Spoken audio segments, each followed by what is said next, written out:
Morning, everybody. Thought we'd go ahead and get started. We have a lot of ground to cover this morning, and I have some questions about some of the information we're going to talk about. So when we go ahead and get started, does anybody have any corrections or changes they want to make to the meeting notes from last time? Okay, hearing none, why don't we move on to discussion on sources. Adam, why don't you talk a little bit about what's going on with precipitation and the drought? I don't think anybody missed the rain yet.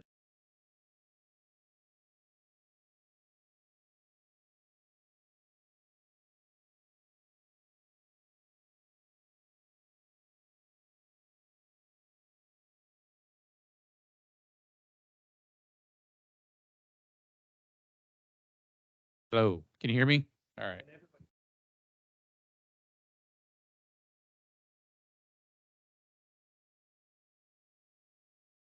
All right. Well, as you all probably know and are tracking, we still have persistent drought here in Texas. It appears that we have greater drought than most other states in the United States. Next slide. So that bullseye continues to grow right in the middle there. And of course, we're almost at the heart of it. The Guadalupe Basin, the San Antonio Basin, now the Colorado Basin, and the Brazos Basin is in extreme drought or exceptional drought. Next slide. Here's just a close-up of the counties around us and how that bullseye continues to grow into Como County. However, the fact that Canyon Lake is within the bullseye, that greatly affects us here at Lake Dunlap Water Treatment Plant and then also at San Marcos. So at the epicenter of the drought is where our water source is at. And you can see that we are 74, almost 75% in extreme drought in Como County, and then 25% in exceptional drought.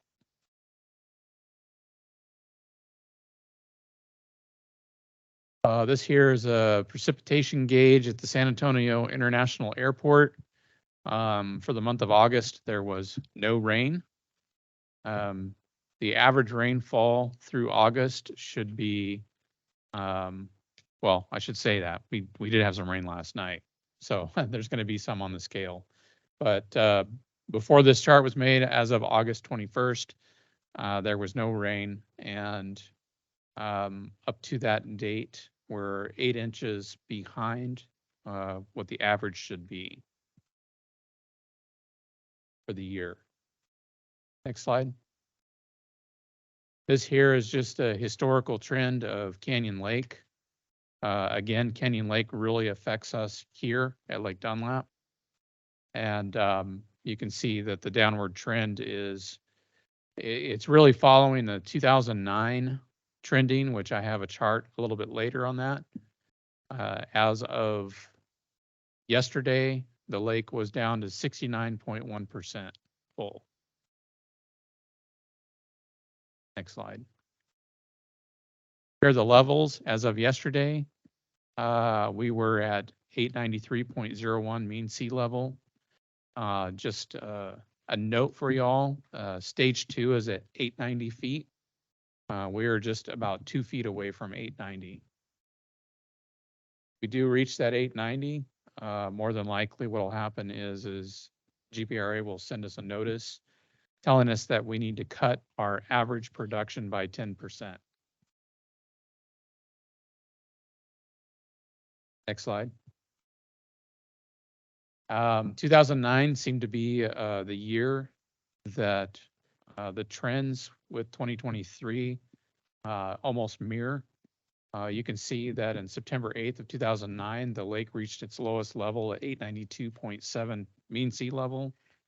And then you can see the lake level for 2023, and as of August 27, we are at 893.0 feet mean sea level. hopefully we start getting some rain soon. And I just thought I would add this, although I'm sure y'all are tracking it and watch the news, that there are some systems developing out there near the Gulf, and I'm hoping that those will come up our way. Oh, that's a bummer. Anyway, I just thought I'd try to throw a little hope out there. Are there any questions or any comments as far as that's concerned? Okay.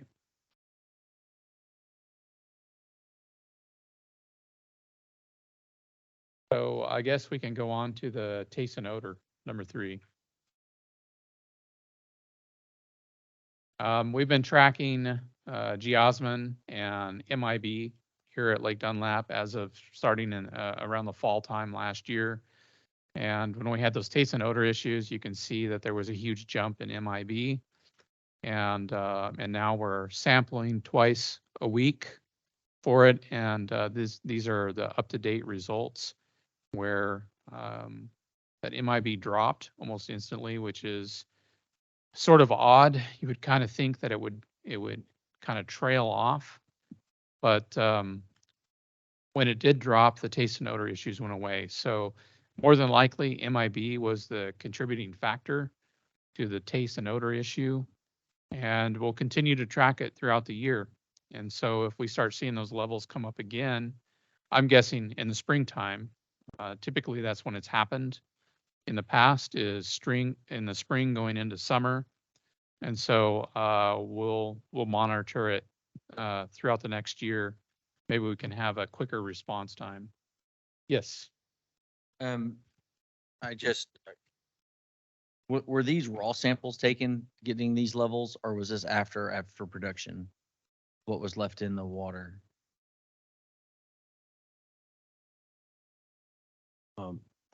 We've been collecting samples of both pre-treated raw water as well as treated water. What you're looking at here are the treated water levels.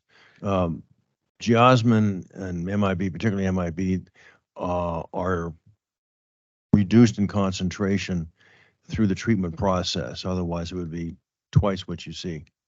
Well, and that was I guess my question. The reason for that question is to know whether we did something different to reduce that level or if it was naturally just being reduced. No, we didn't do anything to reduce it. Okay. It's naturally happening.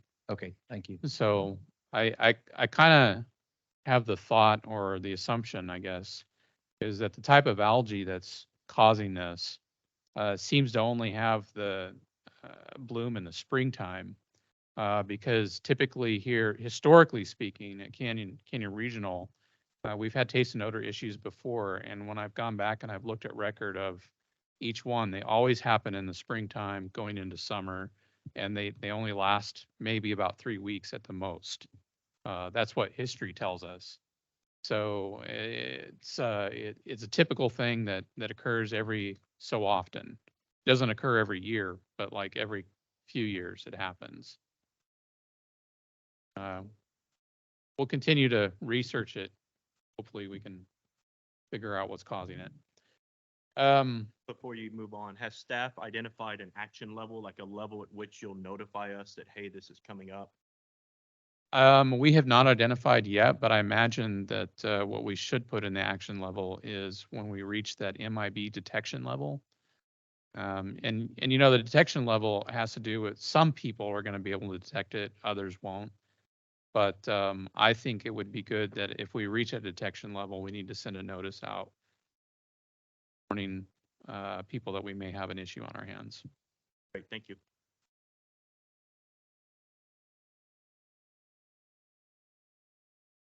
Next on the agenda is we're going to talk about operations. David, is your microphone working?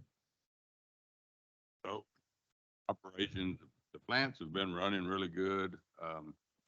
Just to kind of give you some numbers, like out of Lake Dunlap, our peak day was 13.9, a little over 13.9 million. And that is about the max that we can get out here. The only way we're going to get more out of this plant would be to changed some feed pumps and better work inside the facility. But that was also water quality good them times, but just so that everybody knows, I mean, we've been hitting around 13.5 or something every day. We're fixing to have to go into a cleaning mode here. That's gonna knock out about a little over 2 million a day in production here. That's gonna take us 12 days to do that cleaning mode for all 6 stages. So, just kind of a heads up on that. Wells Ranch, the high out of it's been 12.7, low is 9.6. Do still have one well down. We, well one, which has been down for a long time. We actually put the pump and stuff back in it, turned it on. It shook so bad we had to immediately turn it off. There's something bent downhole. They take everything back to their shop, going through and start checking. There's got to be a shaft bent or something going downhole. It vibrated really bad. I haven't got an answer out of them, but we got it all pulled back out last week and back in Houston again. Hayes Caldwell plant. 13.7's been our peak day over there. How much? Oh, thank you. I said that one wrong. I wish it was That'd be great. 13.7. 3.7. So the, yeah. I just added the extra number there. That was just a test, see if we're paying attention. That was it. I was That's it. right testing there, out. yeah. So like the Paul trailer, peak out of it, we're getting is, 1.26, 1.27, but we might get a little bit more out of it, but I will tell you, so we cannot run one Coke unit in the Paul trailer and keep up. We have to run 2 Coke units. The Coke units actually have a real sweet spot where they actually work great. And that's a little higher number, so we're actually having to back off the Paul trailer some, but we do have it in lead. But we're backing off of it to compensate to make all this come out and work. I know that doesn't make a lot of sense here, but it is in lead, and we can turn it way down. We just can't turn the Cokes way down, and we don't want to turn them way up because that puts the pressure on them, because some of them cartridges over there are 4 years old. 2/3 of them are 4 years old. But 1 year of them, we put 4 years worth of lifespan on them in chemical cleanings.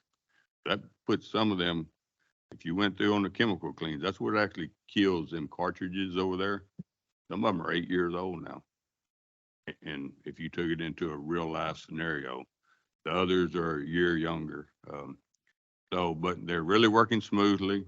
We do have a few that are getting kind of hard to have to do some additional pinnings on.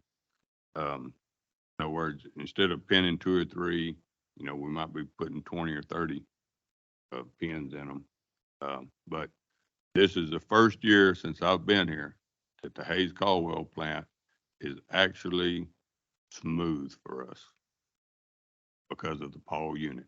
I will tell y'all that right now. I mean, we do not have to stay up all night and babysit that plant now. Our biggest issue over there right now is the raw water. And if we need additional, we have to run the generator, and it's not hooked up to SCADA or nothing. You have to be hands-on it, turning it on and off. But other than that, things are really looking good everywhere. Making lots of water, everybody. David, I might add that when you and I were out at the Paul trailer about a week ago, I think, in our conversation with the gentleman from Paul, he commented to me and you that the Paul unit, considering the bad water quality that's out there right now, is treating, and it's capable of treating as much as, actually over 1.8 MGD prior to all of the backwashes and the DITs and so on and so forth. But it is capable of producing a lot more, but you guys have got it dialed back because of the balance with the other membranes, right? The balance and that 1.8 was the water quality back in February. I mean, we need to keep that in mind, and that's all specified out in that contract, that the different water qualities is actually where that trailer is rated at. But You know, there's one thing that's an issue on that Paul trailer is it needs to have so much positive head coming into the feed pumps of it. And the only way to do that is keep our raw water tank 100% full all the time. And the only way to do that is use extra river rights. So it's really as we lower that level in that raw water tank, that flow in that filter trailer goes down. So, and it's kind of hard to put a inline pump right there on a short piece of pipe that would actually go to deadheading on me or something. So, David, is the sweet spot on the Coke units, is it GPM? Is it your flow rate? yes. Yeah, that's that flow rate. It's really it's hard to turn them way down. And what's the raw water turbidity? Is that the parameter that impedes is that the primary parameter you're looking at? Well, not necessarily. I mean, there's a lot of factors that go into it. And one other thing is the Paul trailer actually worked better if we didn't use the clarifiers in front of it, is what they're continuing to tell us. But we have no way of doing that. We have to use the clarifiers, get into the raw water tank, so we got the positive pressure. So Coke has to have the clarifiers. Paul is saying that they would actually be working better without it, but that's hard to believe, but that's what they're telling us. Like a buildup of a cake? Yes. Any other questions on stuff? Yeah, did I hear you right? We need more rights to bring more river water in to keep it at the tank at 100%? Well, we're using river rights when we normally would not be using them. We'd be running off of GBRA water. So, you know, we would set them set points a lot lower in the tank before we turn on the river pumps and stuff. But with this here, we can't. We have to keep it pretty topped off. We normally, you know, during peak times, we would pull that tank down to 5 feet or something. Now then, we need to keep it up there. You know, we hit about 11 feet and we start going down. You have a VFD on that? Oh yeah, everything, yeah. So is there a way to set the setting, the VFD to keep it continuous? Well, yeah, sure. Wanted to make a comment about the San Marcos River. The flow rate is down to 66 cubic feet per second. I'm really concerned that that graph up at the springs on the USGS gauge is crashing. Wow. And the actual level of the river has really went down. I mean, we only have, I don't know, maybe that much water above our intake pump. So, I mean, we're approaching the historic low, I assume. Have you heard any word from the water master or? Haven't told me anything yet. Thanks. No comments. I mean, I would have kind of thought, I mean, that river really looks nasty down there. I mean, it just There's not a lot of solutions. That's rained. why you probably haven't heard from the water masters. There's not Right. a lot of solutions out there all to the get to time. those levels. So it's conservation, better management of how we use the water is our only hope. Now, I was going to ask, but I think it just got answered. You mentioned the extra river rights. Are there river rights available? Probably not. Is there extra river rights available that we could go get? Let me clarify what David was trying to say, is that normally we maximize use of the GBRA water, which we do this time of year. Right. And we make up the difference that we need by taking water out of the river. He's referring to taking more water out of the river than perhaps we might otherwise have done. But we have sufficient rights already available to us in terms of leases and actual water rights to Okay. meet everybody's demand. And I should know that answer, but I don't. I just. No, that's a good question. You know. Having been out there recently and looked at it, it looks like green pea soup. It's all algae.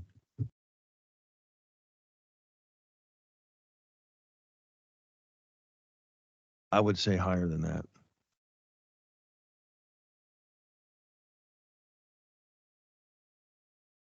But college is back in session, so no telling what else we'll be getting. Gonna go way up. Chlorine demand's going up, y'all. Yeah. The Texas point. State will fix to save us, you know. You're right. Okay, any other questions on that?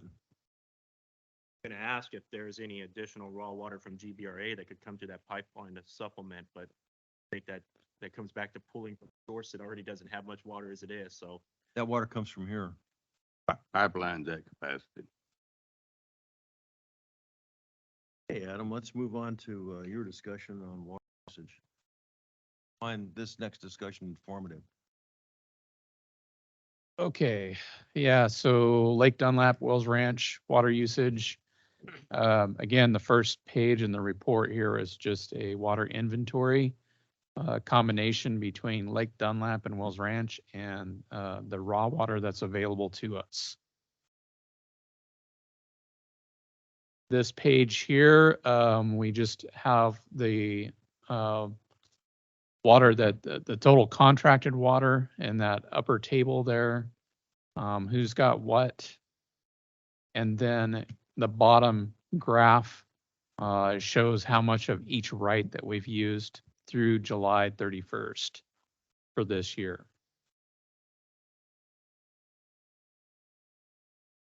Next page. This here shows the usage of each entity through July 31st.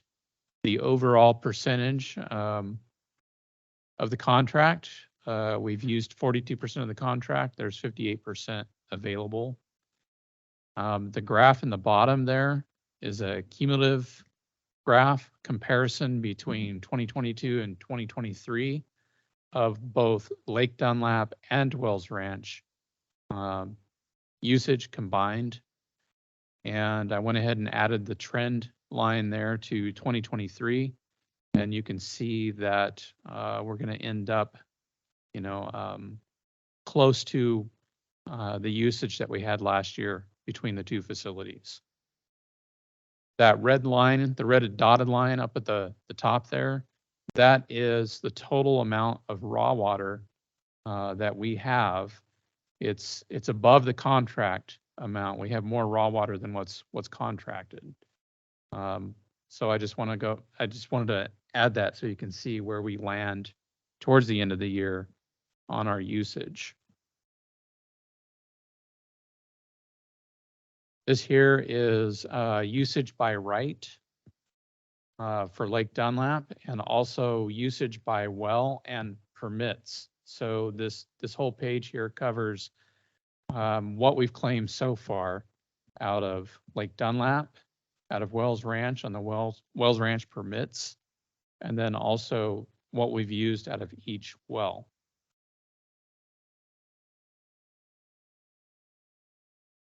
This here is just the Lake Dunlap usage and trending between 2022 and 2023. You can see that 2023, we're utilizing Lake Dunlap more than we did in 2022. I believe that's because we had some issues with the filters last year during the summertime. This year, they're performing a lot better, and we're actually trending higher this year. Again, the red dotted line is how much raw water that we have available to us. And that trend is showing that we're going to end up roughly above 10,000 acre feet by the end of the year. This is a daily record and comparison between 2022 and 2023 here at Lake Dunlap. You can see when saws went offline in June 23 that the demand dropped down. You can also see when they came back online, the demand went up, but also 100-degree weather would cause that line to go up as well. The green line that you see at the top is the plant capacity in MGD. It's 14.4 MGD. And you can see that we've been really pressing the capacity of the plant over the last month. That looks good. Yeah. That looks much better than we saw last year. I mean, you see fine, we never could hit, and still not enough, but it's much better. It is much better. Yes. This here is Wells Ranch monthly raw water comparison. You can see that we're actually not using Wells Ranch as much as we did in 2023. That's because Wells Ranch made up for the difference when Lake Dunlap was struggling last year. So now we're able to sort of balance the load between the two. And again, the red line up at the top is the permitted amount of raw water that we have at Wells Ranch. And this is the daily record of what actually leaves the plant. So this is treated water that's leaving the plant. And the gray dotted line up at the top is the plant capacity. And you can see both in 2022 and 23, we've gone over the capacity of the plant a few days out of the year. In August, you can see that in August of 2023, you can see that we have gone over a number of days over the plant capacity. Adam, as a point of information, would you tell us what the TCEQ permitted capacity of the plant is? Yeah, I'm sorry. Yeah, the TCEQ permitted capacity is about 9.8 MGD. That gray line actually is not the capacity, it is the contracted amount. Capacity. I don't know if that makes sense or if I was confusing, but yeah. Questions, anybody?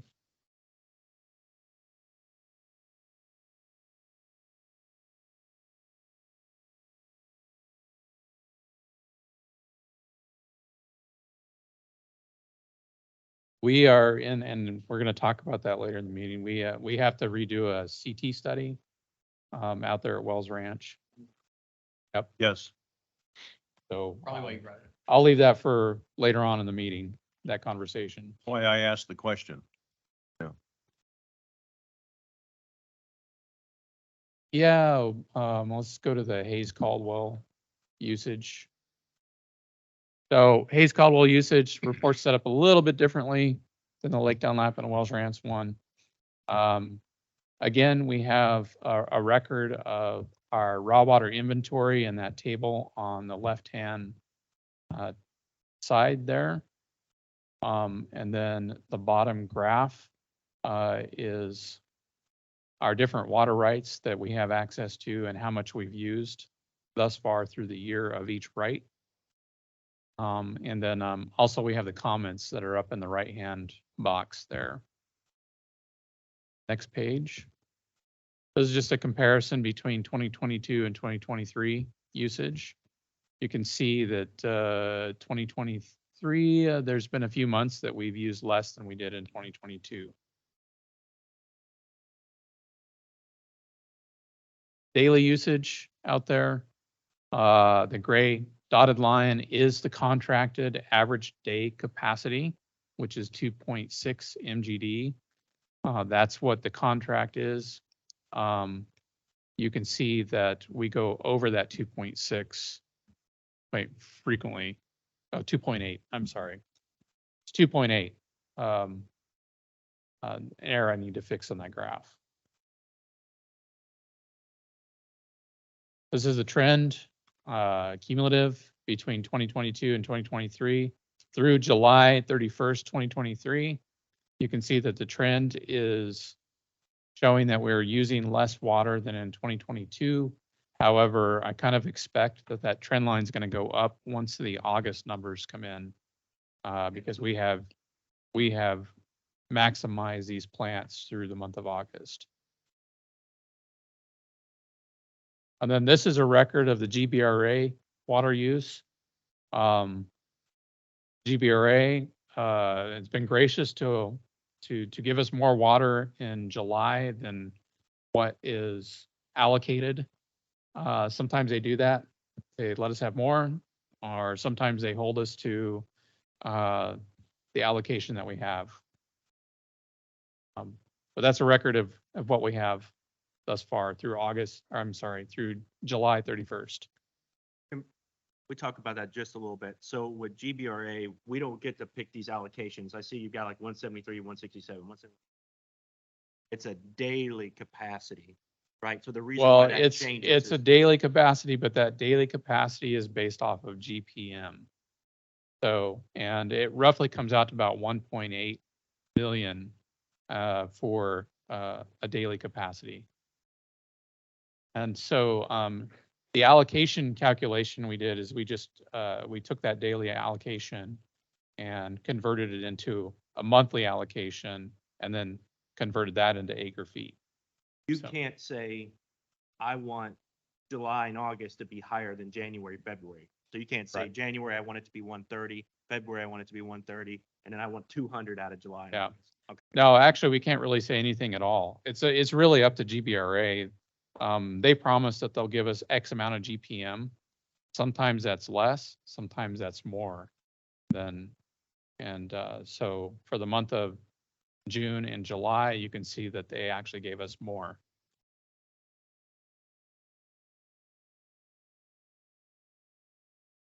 But I will say this, if we ask for more water, they may not give it to us.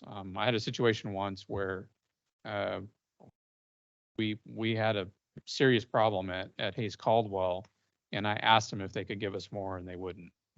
Controls the rate of flow. I believe it's the plant manager. It's GBRA. I meant between CRWA and GBRA. GBRA. controls the GBRA rate of flow. controls it. Okay. Yep. So Adam, you make a note there, note, in the bottom of note number 2, that the unused water is not banked. Yeah, and If we the don't get the water that you're calling for, though, is that banked? that's water that we did not use. Whether it's So I'm saying whether it's their choice or your choice, it's still unused and not banked. right. So if There, you're I mean, not there are getting your there are GPM times where we can't use that water via Right, B. but I'm worried about GPR. So if GBRA is not providing it at the GPM that we expect, that water still lost. No, let me clarify. This typically happens early in the year when the water demand is down than it is, compared to the summer. And so even though the water's made available to us, we're not able to take it all and use it to put it to Yeah, beneficial but use. that's not the question. The question is, or the statement Adam made is there's times they don't deliver that contracted GPM, even the minimum. And I'm saying, do we at least get to recover that? Or is that also lost? No, I don't think so. If we don't take it, we lose it. So they will Whether it's give us because they up won't to, give it to us or whether we don't have a need, doesn't matter. if we don't need the water, we lost it. It's once it goes past the intake, it's gone. We cannot go grab it. But that's not what I'm asking. I'm saying if we have a need and they're still not delivering X GPM, do we have a mechanism for banking that or crediting that so that we can use it later? Am I asking that question? And No. you got it? Okay. No, I understand your question. I don't think it's written in that way in the contract. Okay, No, so that's- it's lost whether we don't take it because we need it or whether they can't give it to us, it's still lost. Doesn't seem like a good. But maybe the delivery system's not designed in the way to be able to bank that water so you Could be. can take it later. So There's no way to store the water. So what you were asking, It's a if, financial transaction. You can absolutely store it. I'm just asking whether or not contractually we have the ability to. No, I don't believe so. It's in the contract. so our max flow is 1,400 gallons a minute. If we need them to turn down to 1,100 gallons a minute, they will, no problem. Right. But going above 1,400, I have to make some pretty good phone calls to get it. So what he's saying is if we are asking for 1,400, they say no. They don't say no. They give us. They have never told me no unless they are offline for some maintenance reason and when that happens, nobody's getting water. All right. And actually, most of the time, when everybody else is out of water, including the St. Marcus plant, we actually continue to get water. So, It just sounded from what, Yeah, what I Adam must was have, I must saying, have yeah. misunderstood what Adam said then. I think what Adam probably meant is there have been times where he's asked for more and not been able to get it, but not Yeah. necessarily times that you ask for the contracted rate. Because Yeah. I hadn't heard that either. Almost all It's a great question. Yeah. Yeah, Very what important. I really meant is the the one time that I did ask for more, I was asking for more than that 1400 GPM. Ah. And sorry I didn't make that very clear. So I was asking for more than the 1400 GPM and they wouldn't provide it for me. Thank you, Adam. Now, Yeah. using 1400 GPM, if you were to use 1400 GPM all day, every day, it exceeds the raw water that we have with GBRA. Yes, Is that correct? yes. Okay. So there is some room of makeup, right? Because, obviously if you did 1400 all day, you'd run out of raw water. So on a day where you didn't, there is some room for makeup. It's just a little bit of room every day. It's just a And then the little bit. plant has to be operating Right. all day at 1400, which we all know doesn't happen either. So, I mean, those are the physical conditions. But on paper, here is that I don't know if, from month to month, if I'm gonna get extra. So I have to prepare, okay, this is what we did take and this is what we didn't. So for one reason or another. And so I don't want to keep going on this, but I do a little bit. So January, February, is that water, that 40 acre feet and 36 acre feet, is that a product of while y'all are treating here, you're only being able to really utilize 900 gallons a minute out of the pipeline, 1100, just because you can't, turning off. we're turning off because you don't have the demand from the systems and you don't have the storage. Okay. Correct. Yep. Yeah, it'd be- Any of them times when we're not maxed out, we turned off. That was not GBR. Has been a couple of days that we had some lower flows. The reason that we're not maxing out is because the way the demand is on the plant.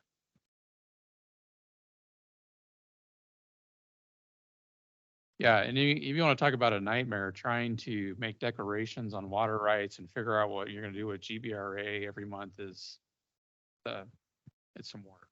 especially in the challenge.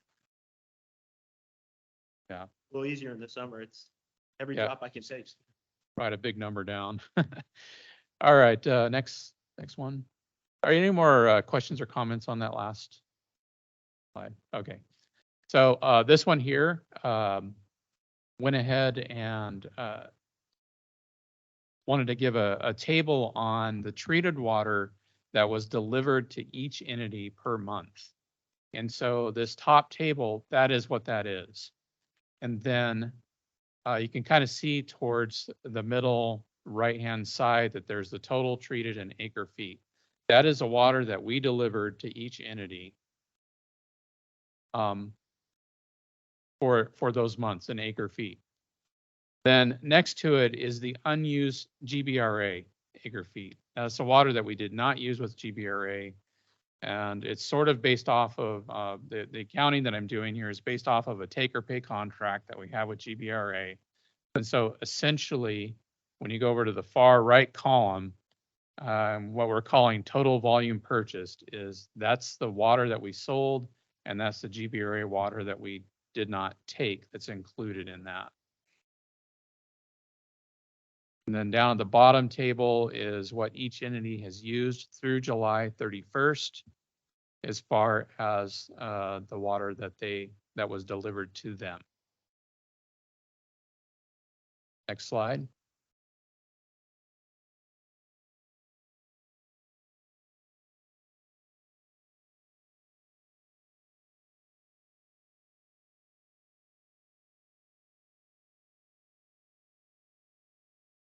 Yeah, is there any way to just standardize them? I mean, I know there's a little bit of different operations here, but Is there a way to what? standardize them where they just essentially look.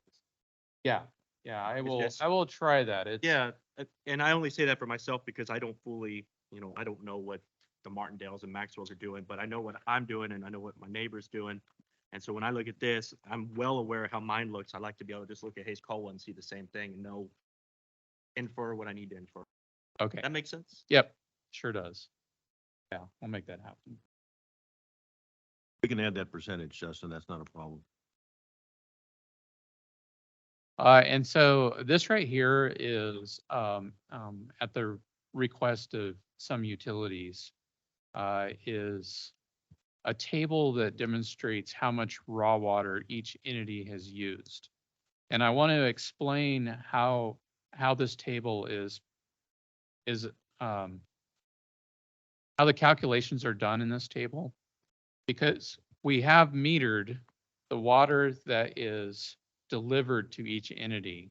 But what we don't have is an individual meter for each entity within the plant on raw water. So we basically have a couple of raw water meters. And so all that water, raw water basically goes into one bucket.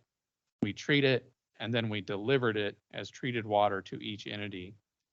And so what you see in this table on the left-hand side is you see what I'm calling the production summary.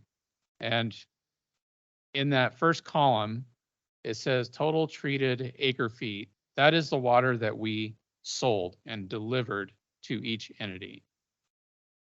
What you see in the next column to the right of that is the raw water plant that we used in the plant. So each entity has a certain percentage take that they have. And so to figure out the percentage, we basically took the percentage take that they did of their delivered water or their treated water. So when you go over to the further over to the right where county line's at, they took 32.08% of treated water in January. So then that percentage is applied to the raw water, and they took 57.77 acre feet of raw water. And that's how it's calculated for each one of the utilities. And then there's some notes down in the left-hand bottom there that basically explain or an effort to explain how this table is piled and how it's put together. Adam, what is the percent difference roughly between the raw water volume and the treated water volume? It is roughly 3%. 0.8. Yeah. So that Probably pretty good. that water is used in processing, and maybe there's some water loss in there somewhere too. So any questions or comments?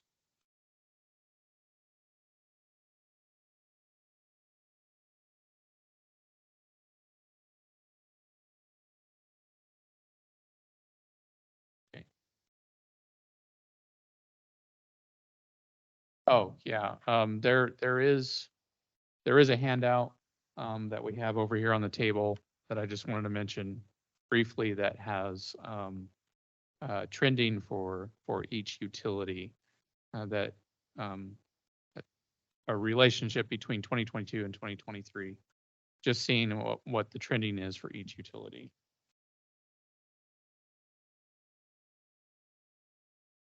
That's basically the amount of raw water that each utility has. That's their allotment or what they have contracted.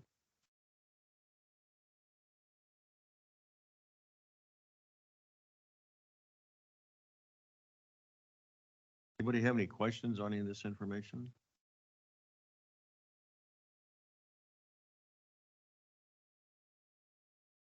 Okay, why don't we move on to the next one item concerning water? Somebody want to talk about Lake Dunlap? Yeah, and after this one, I promise I'll shut up. I'm talking a lot here. Yeah, so we sent out the Lake Dunlap RFQ last month, and we got 6 responses in, and the responses were Ardura, STV, HDR, Black and Veatch, Improtech, Hibbs and Todd. I don't know if has anybody heard of them before? I've never heard of them, but they did submit an SOQ nonetheless. And then Garver submitted an SOQ. September 7th, the review committee is going to meet, and we're going to discuss our comments on each one of these entities and select some top firms to interview. September 21st, we have the date set aside to interview engineering firms that have been selected.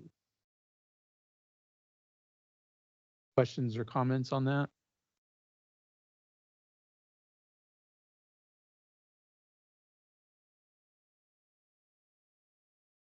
cover the next item. We have, just briefly, we have a meeting scheduled on Friday with Dura to talk about their scope of work cost estimate. Friday at o'clock here at the office in this room. Let's come to that meeting. I think pretty much everybody that was on the selection committee, plus the folks at San Marcos. All the general managers. Yeah, the general managers, yeah. So. Tyler, are you coming to that meeting? Any other questions? Will you touch on what happened at the Board of Trustees meeting so they're aware regarding this scope of work? Yes, just to let you know, we had proposed, Board of Trustees to spend, about $25,000 to begin, work on this project concerning, data collection. And that was turned down by the Board of Trustees, so we don't have an existing contract yet. We have to figure out how we're gonna handle the financing on this project.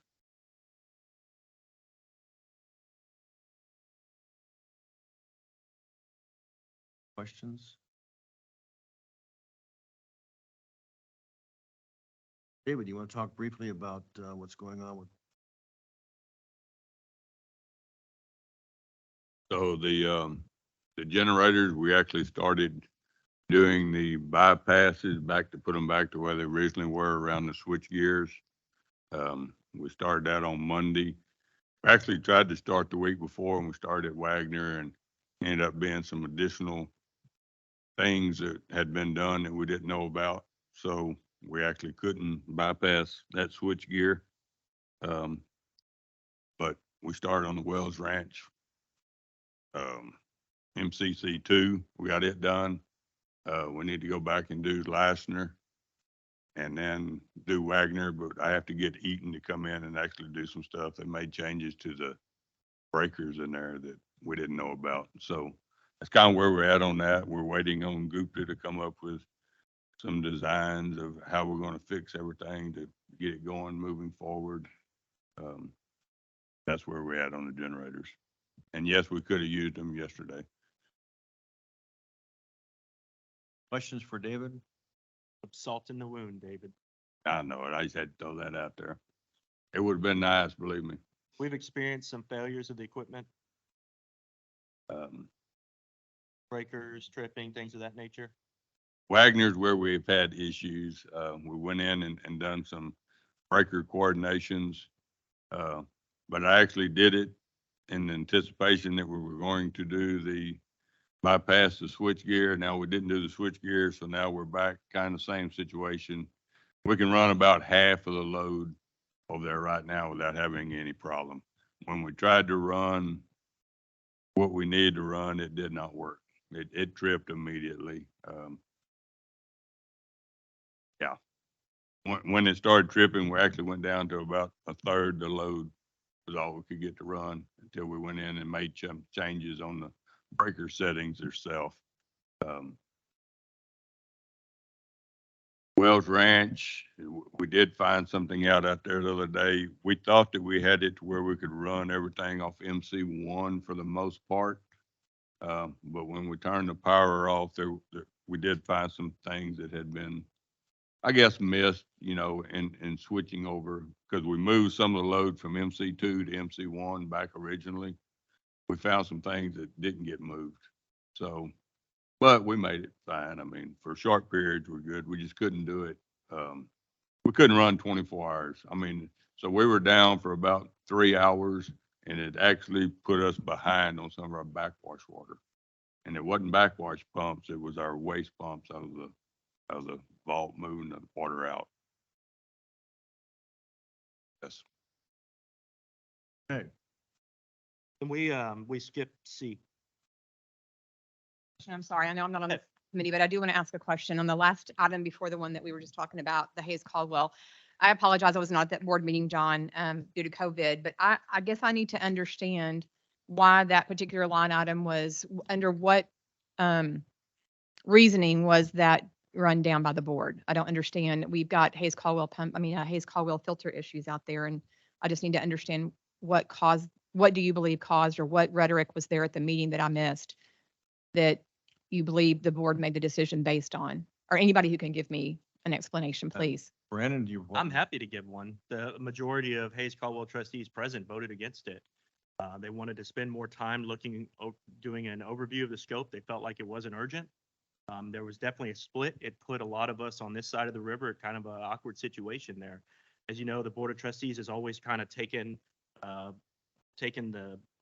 lead from whatever entity. If it's the people from Dunlap, Wells Ranch, Hayes Caldwell, they've always kind of tried to go the way that group had wanted. I don't think y'all want the Green Valleys and East Central and anyone else on this side of the river telling y'all how to treat your plant. I mean, we all have that responsibility as 22 trustees, but a majority of the Hayes Caldwell trustees present wanted to wait another month and go through the scope again before they move forward. So we've got filters that we are paying $500,000 a year for skids, 2 skids per trailer, single trailer out there, so that we don't have a catastrophic failure at Hayes Caldwell with filters. And I remember asking that question before I voted affirmative to get that Paul trailer there, how much of an emergency this was. And the stress was that it was vitally important. So I'm to understand that now somehow the message has been conveyed that this is not an emergency. I mean, because I'm thinking it's an emergency. I'm concerned about our filters out there, and I'm not ever inclined to jump the gun on things. I'm always I pause. But we've got filters that could fail tomorrow, Coke filters that could fail tomorrow. We are using a backup trailer at $500,000 a year that we are almost, I believe, through the first year on. No, the ball trailer arrived, I'm thinking April, early April, end of April, something like Like that. half a year. Yeah. But Half a year you've that been we're paying in the budget, Regina. You've been paying in the budget since Correct. October 1st. Correct. So we are almost at a year's worth of financial use of a Paul trailer, and we have one remaining year to date. And so I guess I'm just a little shocked that was the decision made. And I don't fault anybody for making the decision. I'm just trying to figure out what information was conveyed that maybe I have missed out on at some given point, because I've thought from the very beginning this has been something that is very vital and very concerning. I know it is for us. We get a considerable amount of water for a specific area for our Hayes Caldwell. So I'm just not understanding, I guess, I understand your point, Brandon. I totally understand your point.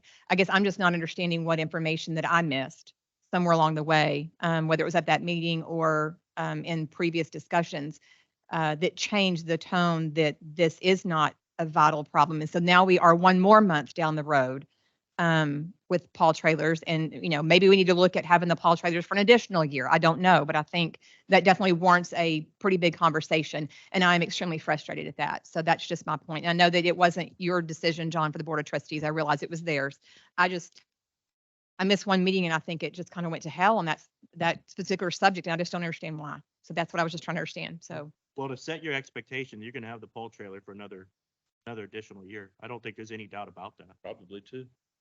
I just Yeah. don't think there's any doubt about that at this point. well, and considering the conversations that Material delivery, it's not engineered, keep going down the list. I mean, Until there's a scope done and we agree with our DURA to move forward with it, nothing is happening there. You only have a patch. You'll continue to have a patch until there's some kind of engineered solution to it. There are no solutions that I'm aware of that's plug and play. I'm not aware of any solution, or it hasn't been presented to the construction committee yet, where you can take some other cartridge and just stick it in there and get it to go. So it doesn't manufacture that style membrane anymore. It's, I'm sorry, I always get them mixed up. Either it was inside out at first and now it's outside in. There's a difference there, and that's not there anymore. So the only way to get that plant new membranes is perhaps. I just know how that would affect Crystal Clear if that plant went down. And there's 3 other members currently receiving water that I know that it would make a major impact on them as well. So I guess I just needed to understand. I still don't really completely understand, but I will address that. just not seeing the sense of urgency that, And I'm that you'd upset like about to that see. because we have been screaming a sense of urgency for the better part of a year. And now all of a sudden I miss one meeting and that sense of urgency is gone. And I don't understand that. I am extremely frustrated across the board about that. I don't know if there was not any opposition to statements that were made that I just don't understand. I don't understand how we went from it being, we need to hurry up and do something. We're paying $500,000 a year for trailers. And to me, that's a waste of money other than the catastrophic failure potential, which is worth it to me for that reason, but it is money down the drain and there's no doubt in my mind, we're going to need an additional year of that. I think we probably need to look at getting in line because I don't know how that works with Paul. I don't want them to come in and say, well, your 2 years is up. Sorry, they're going away. So I'm extremely frustrated over that. So that's my 2 cents. Sorry. John, is that meeting recorded? I'm sorry? Is that meeting recorded? Do you record those meetings? Yes, Is that open record? Is that something that, it'll be in the minutes. It's, okay, Yes, that, the arguments for and against it are recorded. there have been 11 failed modules at that plant. We haven't had a failure since earlier this spring. That's a product of not pushing water as hard through it. You heard earlier that the Paul trailer is taking some of that wear off of the existing membrane. I don't know. It's just one of those things. You heard here the life of it by chemical cleanings is 7 to 8 years. I'm sorry, I'm not fully aware, but I think you expect membranes to last 7 to 8 years. We've been changing them every 5 years, basically over there. We did about every 3 years here at Dunlap. And unfortunately, what you don't really get is you don't get this nice linear degradation. You just get off the cliff. When is that cliff and where does it fall? I don't think we can tell you. So Regina, I agree with your sense of urgency. I don't get water out of the plant, but I chair the construction committee. I'm very concerned about it.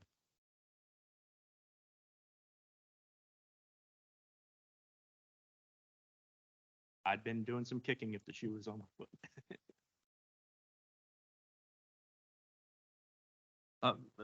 Brandon, thank you for noting that I skipped over item C. So why don't we cover that now? Concerning the work that's ongoing outside the filter building. I think, David, you got a comment, and then Byron, you're here from Ardura to talk, right? So, David, go ahead. Brandon, do you have anything or Byron, you have anything you want to say, or you want me to talk about it? Okay, so we've submitted all the paperwork to both San Marcos and Lockhart for the permits. Permits are probably going to get issued real quick here for the building. We're working on the plating for the lots next door. Has to do with the lot behind us and us trading some land for easement that would have roadway that would have been built right through the middle of the plant. We've submitted everything that they've asked for. We've done one review through the Caldwell County. I'm assuming that we're probably going to get issued the Caldwell County permit here really quick. We have moved forward with getting the power lines moved over. There's a 3-phase power line that actually cuts across the lot right where we're building the new clear well. It has to be moved. I got with Blue Bonnet, got them to come out and meet me last week. They gave me the cost. I wrote them a check, delivered it on Friday. They're going to actually start Monday moving that power line. So as soon as we get the permits, we can go out to bid for our new clear well. So we're going to actually start moving forward. We're going to try to get it built before we do anything else, so that we have a little bit of play here for downtimes and stuff. That's kind of where we're at on the outside of the building. Questions for David? So, Byron, is there anything you want to add to that? So, I thought he was going to get out of here easy. let me ask you a different question, related to getting the bids done. Is there anything we need to do to get ready for the? Is there anything we need to do to get ready for the bid requests? Are you guys all set up and ready to go? Okay. That permit process has taken a very long time. And again, we still see it with the city of San Marcos, and I haven't heard a potential end date for that. I did for the county, but not for the city of San Marcos. It just feels like we've been doing permitting forever on this project, and now seems to be our last holdup. I want to thank David for taking the bull by the horns with respect to working with the county. At the construction committee, we had asked staff about meeting with the member entities out there at Hayes Caldwell to talk about this project and areas that we could do some value engineering or things that aren't as important and necessary. I think the project, the last we heard, was up to 27 million. The number has changed so many times since we started this 3 or 4 years ago that I couldn't even tell you an accurate start other than 4.5 million. Changed from there to 12 to 17 to 23 to 27. A big part of this is this emergency grant funding. I see that in the report, you're waiting on a notice to proceed. I assume you're waiting on that notice from us. Probably need to issue that notice if we're ready to go. That way they can start. Board approved a scope with Ardura last Monday, to submit another grant application for funding. The Texas Department of Emergency Management asked us to split that project up into multiple pieces and a chance to get maybe at least the generator or this aspect or that aspect to get approved. We had expected in January of this year for them to have been done with all the generator projects on this emergency funding. And at this point, I don't believe they're still done with generator projects. It's making the likelihood of us getting the first application approved slim. They've asked us to split that up, so we're going to do that. But has there been a meeting scheduled with these member entities? I'm sorry, that was very long-winded to ask. Has that meeting been set with the member entities so they can look at a way to reduce the scope? We're talking about 27 million here, and whatever the number is for membrane, 7, 10, whatever that may be, a lot of money in that plant. And not quite yet. We've been doing some internal brainstorming ourselves to figure out how we can reduce some costs. Reasons that Dave and I wanted to have that exercise completed before. I think we need to have a meeting with everybody and consultant. I would suggest some kind of prioritization or ranking system based on what by contract you're going to have complete, what is extra to the contract or not as important. Heard Regina's concerns about membranes. If you can't push water through the membrane, it doesn't matter how many ground storage tanks, clear wells, pumps you have, you just can't get the water through it. So obviously that's a priority too. So I think all those items probably need to be put out and a priority set to them to help this group out, because a lot of money. So Which I think Brandon, is part of the problem, Regina, that delayed this on Monday night. It's just the amount of money. so Brandon, I actually tried to set one meeting up for this week and just, I guess the coordination couldn't happen. People didn't respond to it. We were going to actually start going through some of that, and it didn't happen. No problem. But I need some people to respond. I got one response out of the West, so Regina, I'm sorry, what did you say? All right, thank you. and by the way, the Ardura has been working on that amendment to that application even prior. They started immediately on doing it, even though we didn't have it approved through the board. So we didn't slow it down any, so you know.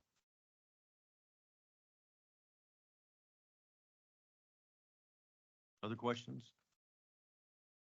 Okay, why don't we move on to water transmission projects, and David Kniper, you want to talk? Over here.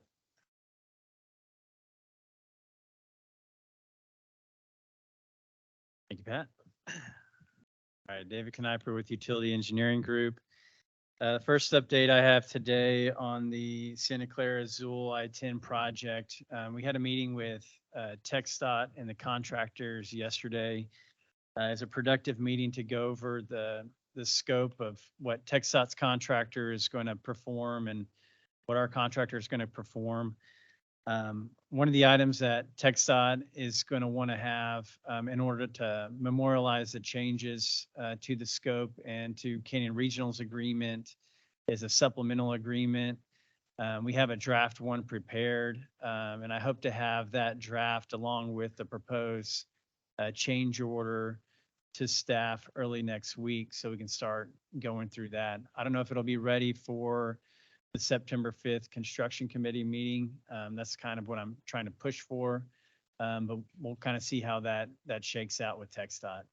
So that project's moving forward. In the meantime, I've requested the contractor start providing material submittals so we can get those reviewed. And as soon as we get all the contracts lined up and approved, we should, be ready to hit the ground running on construction.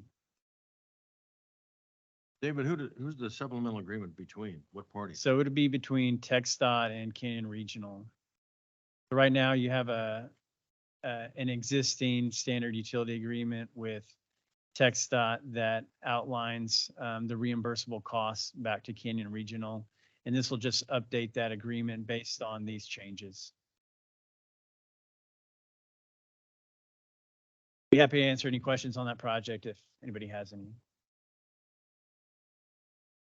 On the 1518 transmission main project, we have our bid opening scheduled for next Tuesday, the 29th. So hopefully we'll receive several good bids on that. And we scheduled that so that we can bring hopefully that award recommendation to the construction committee meeting on the 5th and then board of trustees on the 11th. Regarding the asset management GIS update, we're working internally with KFW, which is now Colliers, to come up with a game plan for staff augmentation for the field work portion of the GIS project.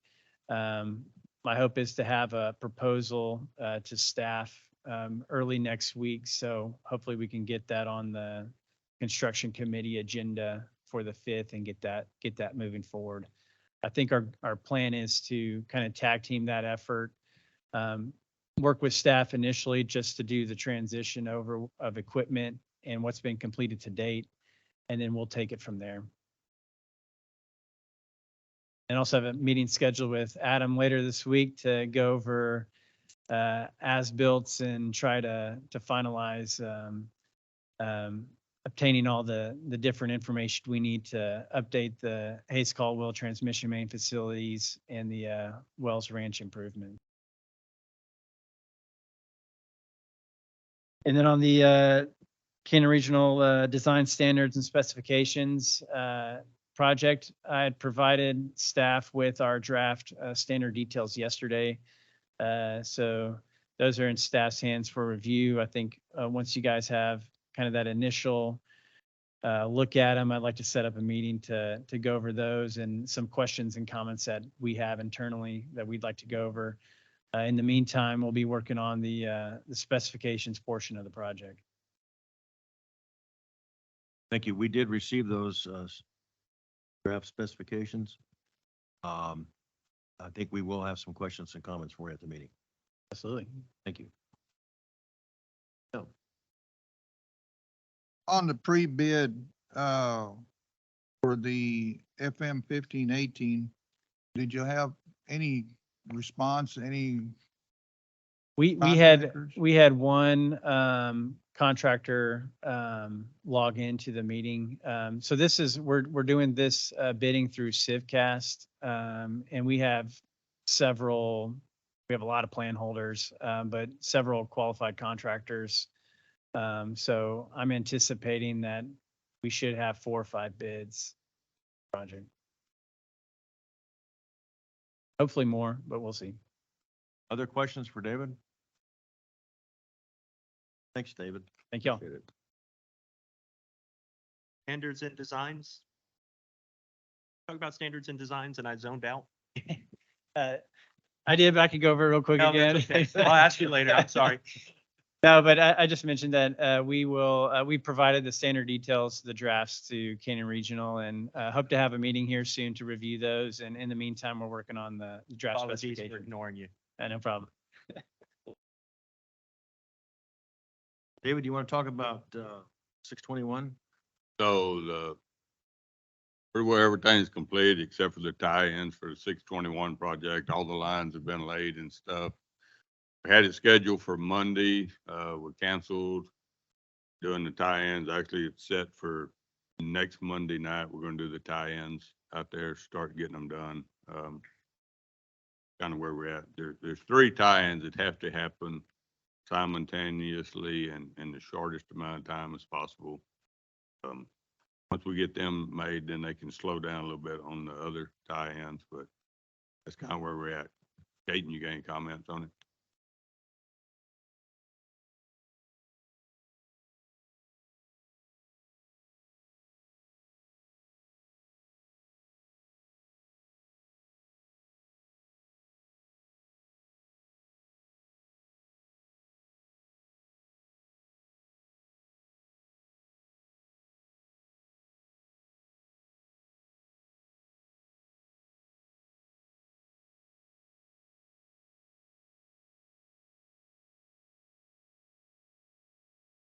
Anybody have any questions, comments? Okay, at the last Board of Trustees meeting, the board approved, starting work on the county line pipeline that would extend from the Hayes Caldwell plant, general northward direction to point at Bettis Road and State Highway 21.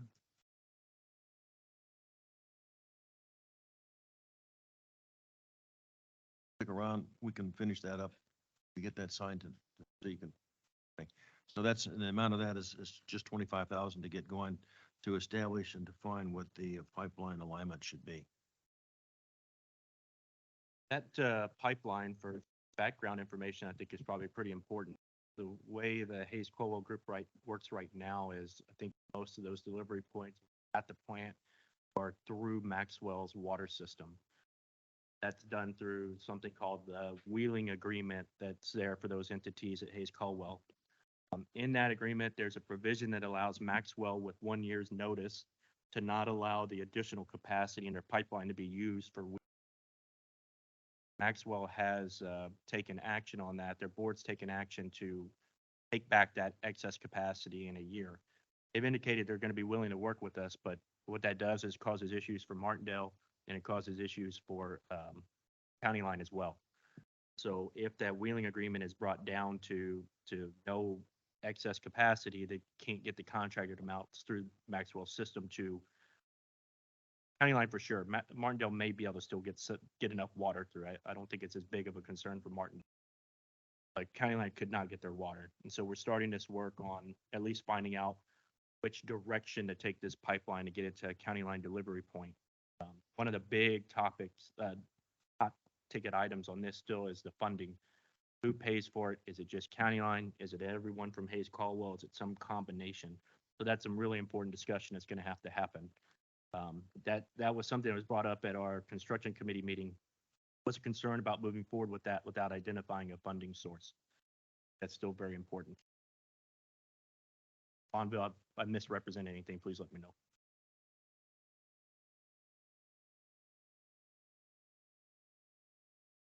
Anybody here from County Line? That's right, you are. Anything you want to add to that?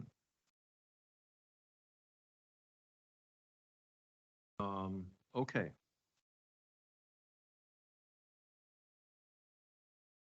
On to their projects on the back. Page 2. I don't think we have any notes here from Alliances, so I guess we don't have an update from Alliance, unless anybody knows otherwise. Okay.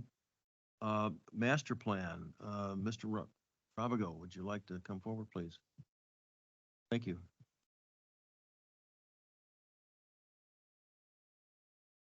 We're currently wrapping up the comments from the 90% report, incorporating it to 100%, and we're slated to submit that to Canyon Regional staff for review by next Thursday, the 31st. Yeah, and you and I just had a brief conversation. You're interested in some additional, I guess, water demand numbers for the future from the folks at the city of Cibolo, who happens to be sitting right next to you. Correct. You guys could get together and talk about that. Yep. He's right there. Yeah. So, okay, that works. David, I have one question. So the comments that we made for the master plan, that where you're going back to make them changes.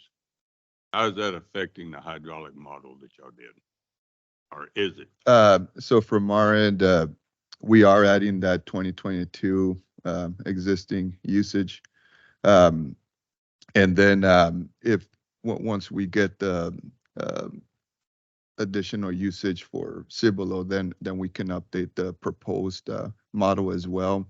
We don't anticipate that the improvements are going to change. However, it'll make the model more whole, if you will. So if you two gentlemen will get together and talk about that, then we can get that report wrapped up, I think. Thank you. Great. Can I ask a question about the modeling? Green Valley is working on its modeling, and it would really benefit us. I'm a big water user, as we know. Is there a way I could get the modeling criteria from y'all so I could input with our modeling to see how it fluctuates, how it acts on our management of our system? Or is that a no-no? I wouldn't share it with anyone. I'd like to give it with our engineers to see how the modeling of y'all's system does in relation to ours, so we can kind of better control. And what brought this to my attention is we've got some elevated towers. We're planning certain areas of our system, but I also have people knocking my door that are asking for lots of water along I-10 corridor. We're good to go for now, but I also know we have several take points from CRWA across our system. I'm wanting to model that to see how that layer reacts with our modeling, so we have a more accurate determination. May help us manage our timing when we're on or off, or when we feel, we don't feel, when y'all feel, when y'all are at your levels and compared to ours, and get a better picture of that. Especially when we have critical times like we're in now, where, hey, you need to pull off. How do we do that? Our model shows these things, and our system as a whole, I can move water from one side of my entity to the other. And it's a great thing, but I'd like to be able to model that better. Does that make sense? Sure. Sure, I can tell you that what we're using, as I remember, David, is add-on to AutoCAD, right? Correct. It's at Water Gems, which is an add-on Okay. for AutoCAD. Yes, sir. And I don't know if that's compatible with what you're doing. I don't see that there's a reason that we can't share that information with you. It was just a Maybe thought. start off with a meeting and talk about it. Certainly, we can talk about modeling assumptions and what kind of results you're getting. I don't, what kind of a model have you got? I don't know. Okay, I got one. that's probably I the got first. one that I rely on, is all I know. I can't tell you what the name of it is, I mean, but David right. might be able to tell I you. think maybe we could certainly share information. Water Gems, okay. So Water Gems? Oh, Just okay. be cognizant, Pat, I think the way they have our demand and your demand is evenly split between all of the take points. Right. Correct me if I'm wrong. Yeah, Yeah, what we did is that we looked at existing data and then just kind of spit it up based on existing data. So you took an existing, so like for me, Wycold's my big take point, Mhm. that I take 60% of my water there. You Right. took the rest of my contracted capacity at 60%, added it there. Okay, Yes, sir. I'm sorry, Matt, I misspoke, Pat. come on, Brandon. I'm trying to help us out here. How about Trying to help after them. the master plan modeling work is completed, then we can maybe get together and have a meeting and talk about Yeah. what your needs are, and I'm happy to share information. Recognize it has to remain proprietary with us. Well, we're working on an issue now that David has brought to my attention. I found out that my guys knew about it already, and so there's a hammer that we're having from Plant 11 back to Wagner Station, and we're trying to come up with a solution for that. I think That affects even East Central, so it'd be to our mutual benefit to sit down and talk. I agree. I'm good with it, yes. Okay, very good. Great. Good comment. Thank you. David, Wells Ranch 3.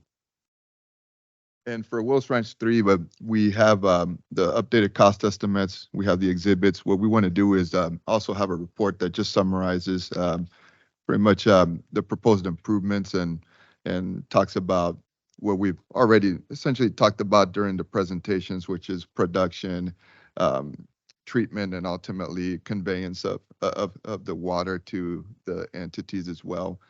We're shooting to have that one done, the report done and submitted to Canyon Regional staff for their review by next Friday. we will keep you posted on the status on that one.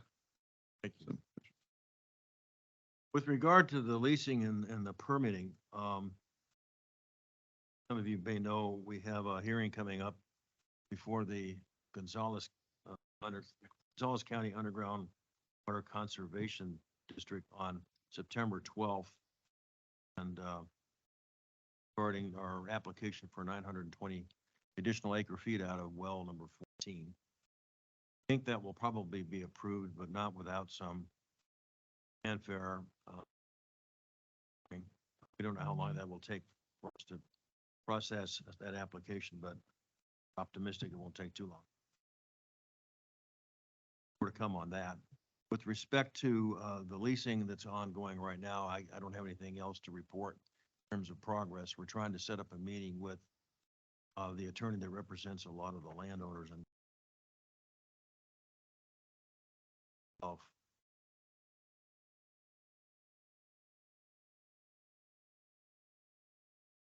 hasn't quite scheduled and concerning the draft water supply and treatment contract agreement, Trey and I have committed to meeting with Stephanie Levy to talk about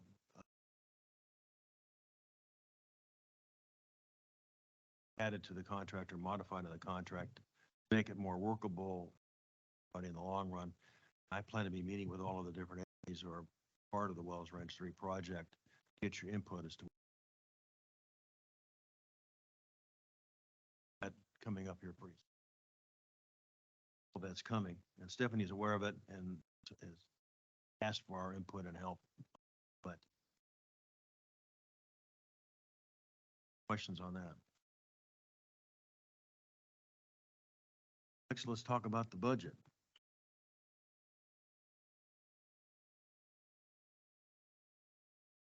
Oh, I'm sorry, Regina, come on up, please.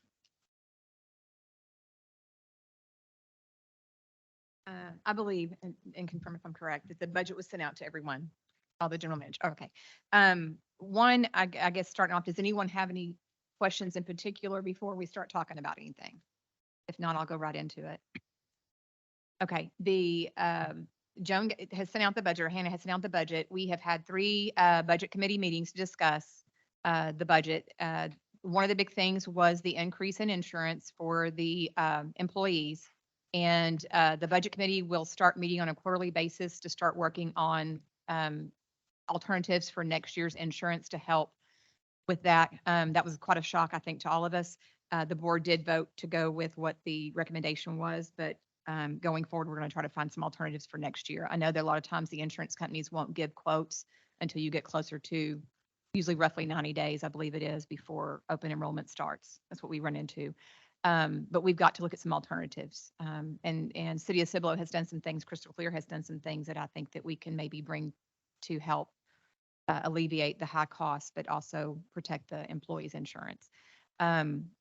And then the board did vote to add a assistant general manager position. And we have also an operator position in there. All the current positions that exist this current year are continue to stay in the budget. So the only additional 2 positions, I believe it was, Joan, that are in there is the AGM and the operator, right? Okay. So the increase in personnel is the 8% raise, merit and COLA raise combined. The additional 2 positions, all the taxes that go along with that, the retirement that goes along with that, and then the insurance. Is there anything I left out on that?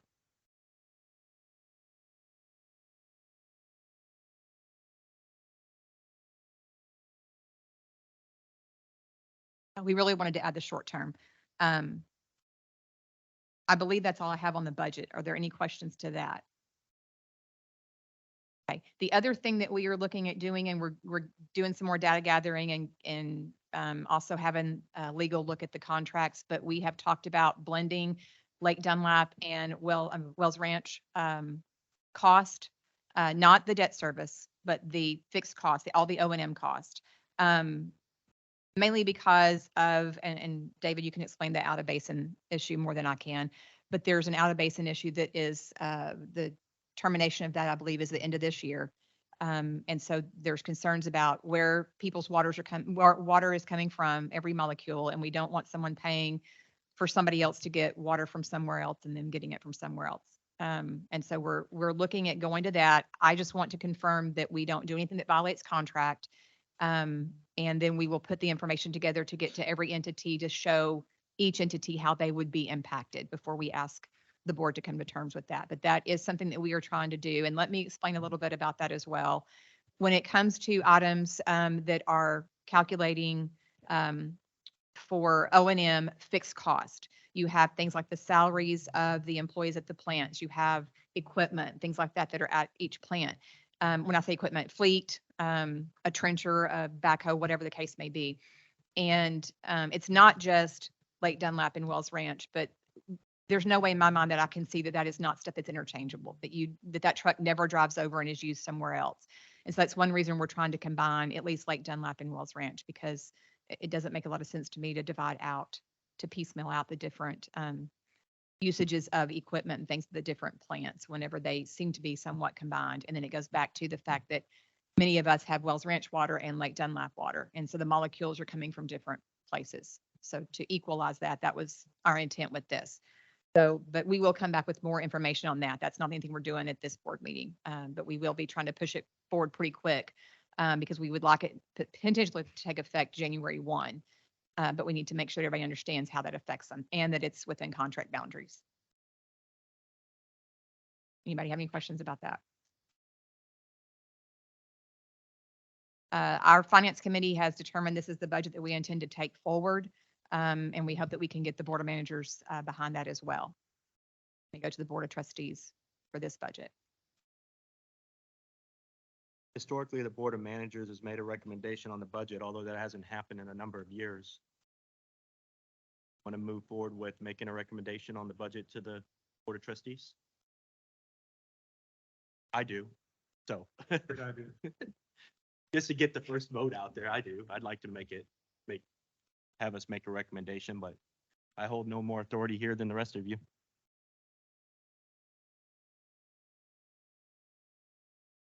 Not necessarily, just typically we do this by consensus in the past. Is anyone against making this recommendation to the Board of Trustees and move forward with this budget? Daniel? Okay. I would tell you that, to go to what Brandon's saying, the intent is, I know at least from the finance committee's perspective, is try to utilize the board of managers more how they were intended to be utilized. I think we've gotten off schedule sometimes on things and meetings aren't at the right time and things happen at the board of trustees that the board of managers really hadn't had a chance to review and get behind. So that's kind of our intent with that too. Can I So talk about that? you absolutely can. This may not be the right time to do this, but I'm going to take advantage of it because we're talking about this group. And part of this is because I've been asked by a couple of my board members to make a comment. And so don't be hating. These are some of my opinions, but it's also, I think, it's just comment. And it's not directed at anybody in this room, but it's just something I think it needs to be said. I just want to begin that CRWA has always been a very strong group, very strong entity, and we've been very successful. Yeah, we've had our ups and downs. We all have hills and valleys we deal with every day. But what I'm concerned with is I feel, and some of my board feels, that we're losing our grip on some things. We got some pretty heavy issues right now. We have some very hard decisions to make. We've got a lot of expenses. All of us do. And all of us grow differently than the others. And we all have to grow into that debt and be able to manage that cost. But the biggest concern that really brought it to my heart, and I get a little emotional about this stuff, so bear with me. Comments were made at the last trustee meeting that really undermines some things that we've been working with and handling for many years. And I think as a board of managers, we're the guys out there every day fighting the fight, hills and valleys, like I said. Our board of trustees kind of have an idea what we're doing, but they don't really know what we deal with on a daily basis. But we've always been a very strong group. And we, in the past, used to make a recommendation as a board of trustees. But the managers that we've had over the years always had a great relationship with their board of directors, which made that entity even stronger. So when we came to the Board of Managers, had that recommendation, discussed our process through the construction committees, the budget committees and all those things, we were a unified group. And we have to stay that way to handle the growth that we're all faced with, the issues of the water, the issues of the debt, or we're going to fail. When I became manager in '07, I didn't have any water, and it scared me to death. And I've never had anything easy in my life. I don't know why, maybe my bad decisions, I don't know, but it's just been tough. But it's also made me stronger. And Green Valley came up from that, and we were successful in doing what we're doing, and we continue marching down that road. But there's been also hills and valleys and a lot of things that we've had to deal with, as many of y'all do now. But I'm thinking, and I would like to see, maybe if we do have comments that need to be made, that we don't bring it to the trustees and fuss at them in a public meeting. We bring it here in our house. Let's discuss those things. Let's talk about them. Is there things other entities can do to help the other ones? Yeah, we can't pay your debt, but we got too much of our own debt. Well, I know I do. I got debt up to my eyeballs, and we're growing into that. But that's the comments I wanted to say. Let's keep it in our house. We are the group of pretty intelligent guys around here, and ladies as well. Thought I was going to forget you, didn't you? No, man, I'm not going to. No, I've got 5 daughters. I can never forget the female. Okay, it's embedded in my mind. But anyway, that's all I wanted to say. Is that we're a pretty sharp group. We know what we're doing, and we've come a long, long way, haven't we? Yeah. Sure have, and we all rely on each other, whether we know it or not, but we do. And that's really the only comments I have. We don't need to attack anybody. Yeah, we have some hard decisions, tough things to do, and maybe some of us are using more than we should be. Well, that's going to come back around. It's going to change. It's going to move around. You got to look at the long haul. You got to look up to the 10,000-foot level and say, what are we doing? What are we not doing? Where are our issues? Where our weaknesses are, and try to overcome those. And if we are a unified group at this level, all we can do is support our board of trustees and the management and the staff of CRWA, and then they'll help us as well. That's their jobs. That's all I got to say. And I hope that didn't hurt anybody's feelings. No, thank you, Pat. Appreciate it. Now, I'd like to add something to that. As far as the managers in here, we're all pretty good, stable people. I mean, we're here every day, and like Pat says, we know what's going on. But the problem I think that we have is the managers taking back that to their trustees, because they change sometimes weekly, and they don't get educated enough away from here. And they come here, and all of a sudden they hear something new, and all of a sudden, what are we talking about? And they're not really educated. And I think as far as managers, we need to inform and educate the trustees before they get here. And this is why we have been suggesting that the construction committee goes to the managers, and the managers then take that back to the trustees. I think that's a key to a lot of this. That's the process we used to have, and it worked well. Right, Yeah. exactly. It was tough, but it worked well. I think there's a suggestion for the policy committee. Exactly what you said.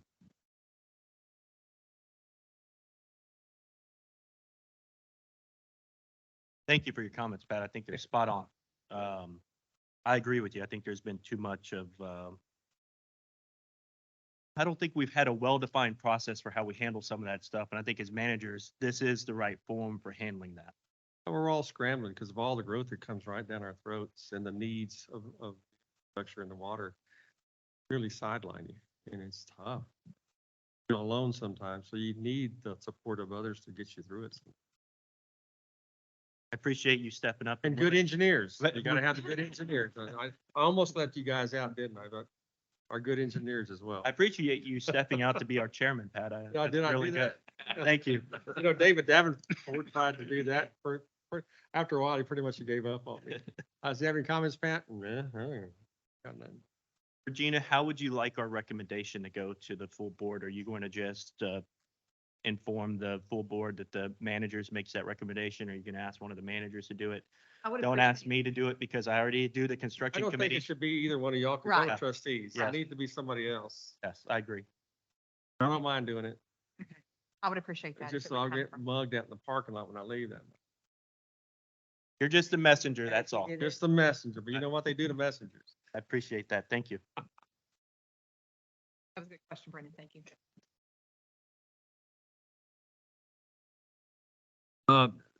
Last but not least, I was requested to prepare a tabulation of what we anticipate for um, possible likely engineering fees for next year's budget. And that's also as one of the handouts back here. Having the budget proposal right now is 400,000, what you see a tabulation of almost 1.3 million. Some of this we think we might be able to accomplish ourselves internally. Some of this is ongoing work, and some of it is a bit uncertain, but I wanted to share the information with you. Try to address any questions you might have about this tabulation of anticipated. Large chunks of it look like they're going to be reimbursed by projects. Yes, no question about it.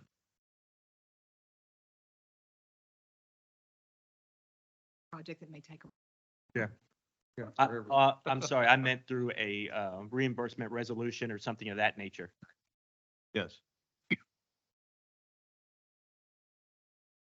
I think it's all pretty self-explanatory, but I'm happy to address any questions that anybody might have. Also identified down here a couple of items I want to point out. Money down here for rate analysis that addresses some of the questions that Regina brought up. Caldwell and, excuse me, not Hayes Caldwell, Lake Dunlap and Wells Ranch.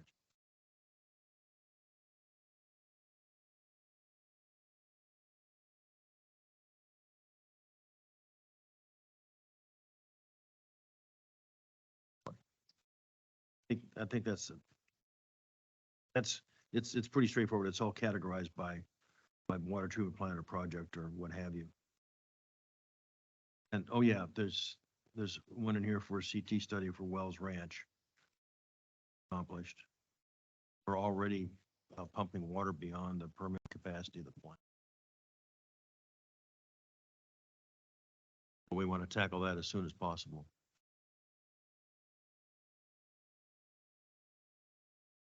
Do you have any questions or comments? John, did Umberto Ramos get a copy of this? Was he included? Oh, he was the one who really was asking for it at my finance committee, so. I said I would make it available today. I didn't actually send him a copy. I sent a copy to the executive Okay. and all the folks here, and he's not here today, and I don't know why, but I can certainly send him one. I will take it to Umberto. You've got it, you can hand it to him? I Okay, appreciate thank that. I know he was one that had mentioned it, so. And I want to say thank you to staff for all your hard work, Joan, especially you on putting all the budget stuff together. It's never easy.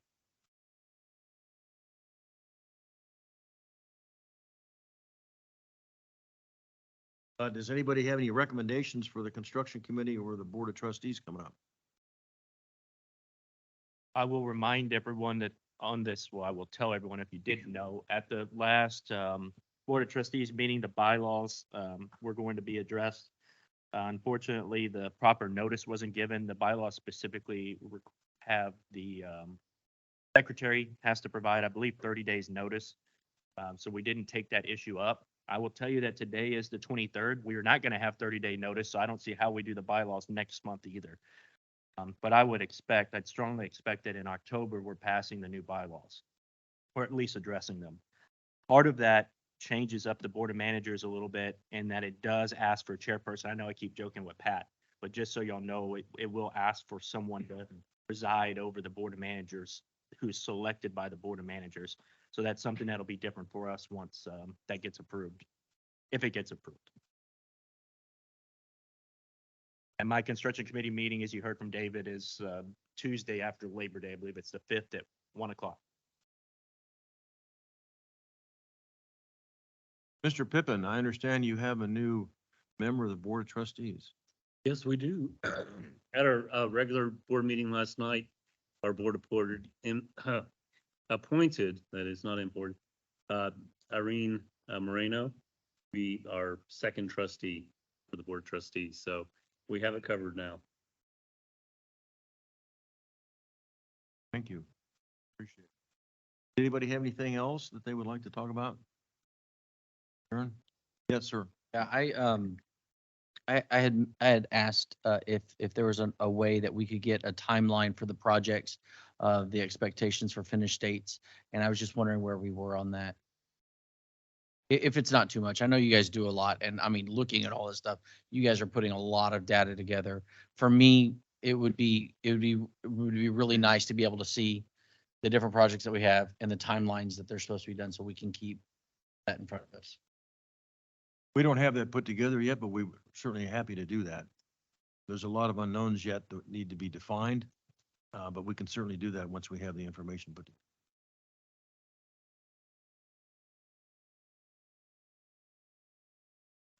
I know we've had some, projects come up and we talk about it and discuss it and we keep getting timelines pushed back. And it's been a concern with, well, what's going to happen? Where is this? And what is that date again and timeline? So it would just be really nice to have it all in one spot. So Money, thank it's you. all about money. All those timelines Yeah. are about money. Everything. Money everything, first, yeah. or can even start. That, I think we'll adjourn. Appreciate it. Thank you.